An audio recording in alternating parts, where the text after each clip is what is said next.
Today I want to talk about fake news. But first, let's talk about the importance of media. For a democracy to survive and to thrive, it needs a non-partisan media that holds the government to account and keeps the citizens well informed. Fake news, for me, is the intentional omission of facts in order to promote a particular narrative. I've lost track of the number of times I've contacted the Canadian Broadcasting Corporation to share my concern about the omission of facts, especially in reports that come from the Middle East. It's like listening to the play-by-play of a hockey team, but only hearing it when the puck is in the opponent's side of the rink. During the last election in Canada, the Liberal Party promised more money for the Canadian Broadcasting Corporation, which is publicly funded, while the Conservative Party said they were going to reduce the amount of money going to them. Needless to say, there was a liberal bias at the CBC. And why not? They were protecting their paychecks. Perhaps if the CBC had done its job, fewer people would have voted for people kind Justin Trudeau. But the real danger to a democracy occurs when the media is so biased that they throw the public off track. And I'm thinking about the American election in 2016.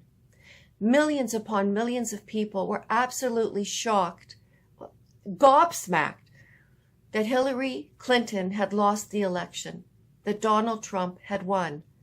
And why not? Mainstream media had assured them and reassured them that Hillary Clinton was a shoo-in. Now, if millions upon millions of these Americans had taken the time to read media that were right of center, they would not have been shocked. I, like many other journalists watching both sides, predicted that Donald Trump would win. The mainstream media continues to do a disservice in America by promoting one side. They have encouraged the idea that Donald Trump won the election by deception and have talked openly of removing him from office. This is not the purpose of media in a democracy. This is how media acts in banana republics.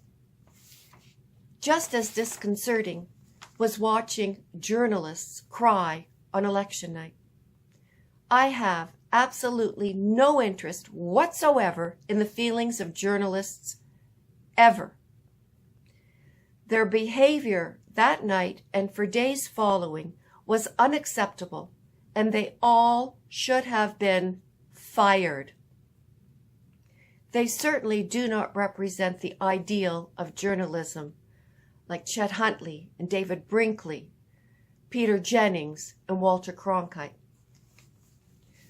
I'm old enough to remember when John F. Kennedy was assassinated. I was watching Walter Cronkite, the anchorman for CBS News. He was in a very small, plain room. There was very little on his desk. There was a report, though, that had just been brought into him. And we watched him as he looked down, and he was reading the report. And he took his glasses off, and he wiped the lenses while he read this report, and then very slowly put them back on. And he announced to the American people, "The president is dead." And then he looked up at the clock that was just over his right shoulder, and he came back at the camera and he said, "The president died," and he gave the time from Dallas, Texas, and then he repeated the time from New York, Eastern Standard Time. He then stated again, "The president is dead." No tears, no emotion, just those plain, horrible facts. So now I ask you, where have all those journalists gone? Long time passing.